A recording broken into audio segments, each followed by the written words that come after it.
What's up, guys? Cheesy Muffin here for Slickshot Games, and today we're going to be discussing Valve's official statement on the IBuyPower bans.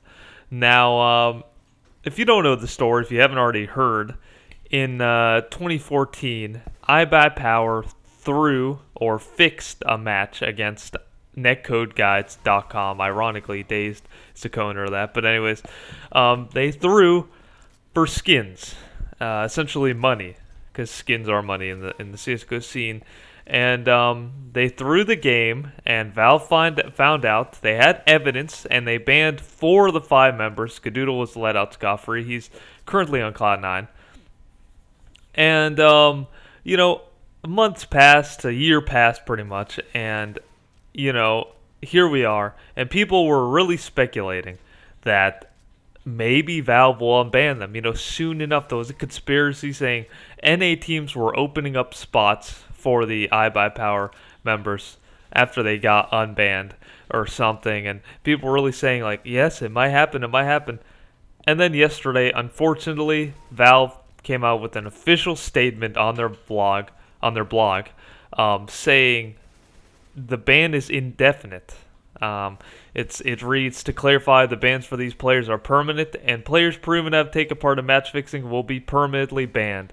So this is Valve's way of pretty much setting an example for anyone who ever has thought of cheating or fixing. Fixing and throwing the game. This is what's going to happen, and it's permanent. And there was just an outcry on Twitter. I'm showing you some tweets right now from various players in the pro scene, pretty much saying how it's just not fair, and there was a lot of hope, but rest in peace, pretty much what all of them were saying.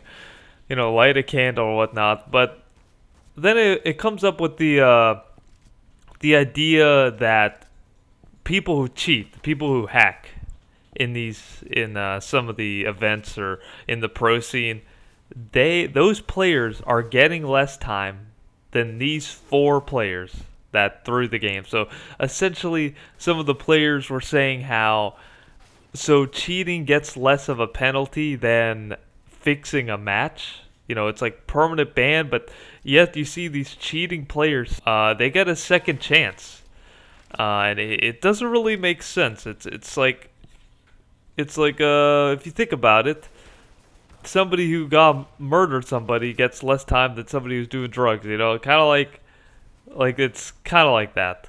But so what is left to do with the players? Well, what can they do?